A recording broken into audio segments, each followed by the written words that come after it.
दोस्तों बताया जा रहा है कि भारत के NSA Ajit Doval sir America के साथ एक नई पहल शुरू करने जा रहे हैं और इसके तहत वो 21 जनवरी को अमेरिका की वॉशिंगटन में अपने काउंटर पार्ट यानी अमेरिका के एनएसए जैक सुलिवन से बात करेंगे। दरअसल बताया जा रहा है कि एक इनिशिएटिव है जिसका नाम है ICT यानी initiative on critical and emerging technology. इसको लेकर एक फ्रेमवर्क तैयार किया जा रहा है अमेरिका और भारत के बीच में। बताया जा रहा है कि इसकी शुरुआत पिछले साल प्राइम मिनिस्टर मोदी ने की थी और इसी के तहत जापान और अमेरिका के साथ प्राइम मिनिस्टर मोदी की अहम बातचीत भी हुई थी इस इनिशिएटिव के तहत। कहने का मतलब एक योजना बनाई गई है भारत, अमेरिका और जापान के बीच में जिसे नाम दिया गया है ICET। इसके जरिए होगा ये कि दरअसल बहुत ज्यादा क्रिटिकल टेक्नोलॉजीज जो कि देश केवल अपने उपयोग के लिए बनाते हैं उसका हस्तांतरण भी दूसरे देश को किया जा सके। इसको लेकर सहमति यहाँ पर बनने वाली है भारत और अमेरिका के बीच में और भारत और जापान के बीच में। लेकिन इस समय खबर केवल अमेरिका से संबंधित आ रही है। तो चलिए आगे डिस्कशन करते हैं कि डोभाल साहब के इस दौरे को लेकर क्या महत्वपूर्ण चीजें निकलकर सामने आ रही है, किस किस तरह की टेक्नोलॉजीज भारत अमेरिका से हासिल कर सकता है।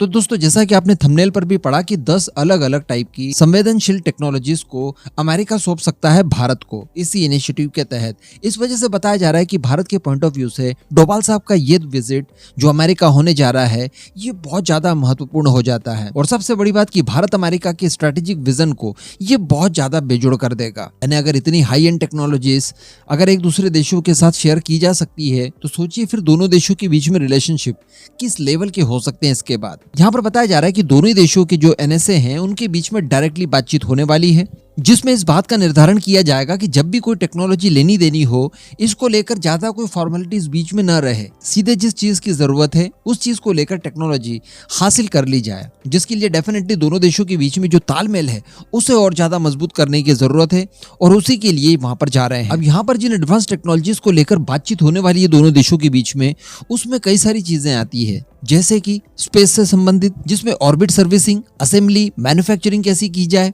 इसी के साथ साथ स्पेसशिप का जो आर्थिक उपयोग है वो कैसे किया जाए, कम लागत पर कैसे इन्हें लॉन्च किया जाए, इसी के साथ साथ लोकल और वाइस फील्ड इमेजिंग सेंसर्स कैसे विकसित किए जाएं, स्पेस प्रपल्शन कैसे तैयार किया जाए, इसी के साथ साथ जो क्रायोजेनिक फ्यूल है उसको लेकर कैसे मैनेजमेंट किया जाए, आगे स्पेसशिप जो हमने अंतरिक्ष में भेजा है उसे वापस धरती पर कैसे लैंड करवाया जाए, इन सब चीजों को लेकर जरूरी डिस्कशन होने हैं। इसी के साथ साथ जो भारत के लिए सबसे ज्यादा गेम चेंजिंग टेक्नोलॉजी साबित होंगी उनमें बताया जा रहा है कि एडवांस इंजीनियरिंग मटेरियल्स यानी कुछ अलग अलग तरीके के मटेरियल्स होते हैं जो अलग अलग हथियारों में इस्तेमाल किए जाते हैं, उनका विकास कैसे किया जाए। इसके अलावा गैस टर्बाइन इंजन टेक्नोलॉजी, ये हम सभी जानते हैं कि भारत की जितने भी वॉरशिप्स हैं उनके लिए बहुत ज्यादा अनिवार्य हो जाती है। इसके बाद में एडवांस मैन्युफैक्चरिंग यानी किसी भी चीज को मैन्युफैक्चर करने के लिए जो एडवांस तरीका है वे है उसके बारे में।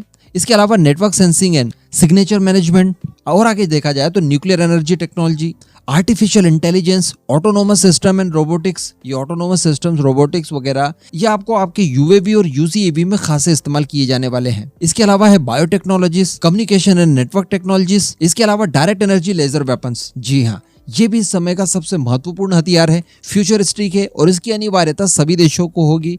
तो इसको लेकर भी जहां भारत को जरूरत होगी तो भारत इसकी टेक्नोलॉजी अमेरिका से हासिल कर सकता है। इसके अलावा जो सबसे बड़ी बात बताई गई है वो है हाइपरसोनिक टेक्नोलॉजीज। जी हाँ, हाइपरसोनिक टेक्नोलॉजीज को लेकर भारत और अमेरिका के बीच में कुछ नई चीज हम लोग सुन सकते हैं क्योंकि अमेरिका के एक वर्ग की तरफ से बहुत दबाव बनाया गया अमेरिका की गवर्नमेंट के ऊपर कि आप हाइपरसोनिक वेपन्स को लेकर भारत के साथ कोई ना कोई समझौता कीजिए।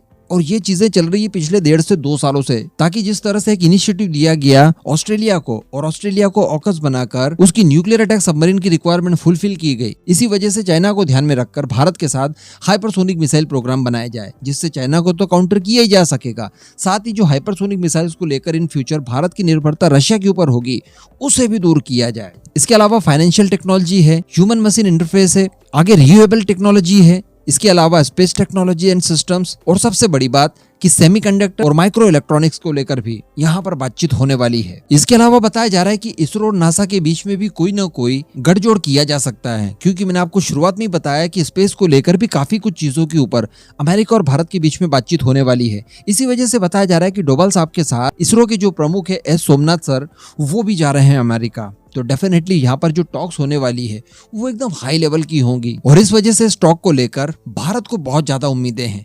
इस पूरे मुद्दे पर अब आपका क्या मानना है? आपके हिसाब से कौन सी और टेक्नोलॉजीज को इस इनिशिएटिव में शामिल करना चाहिए? नीचे कमेंट करके जरूर बताइएगा।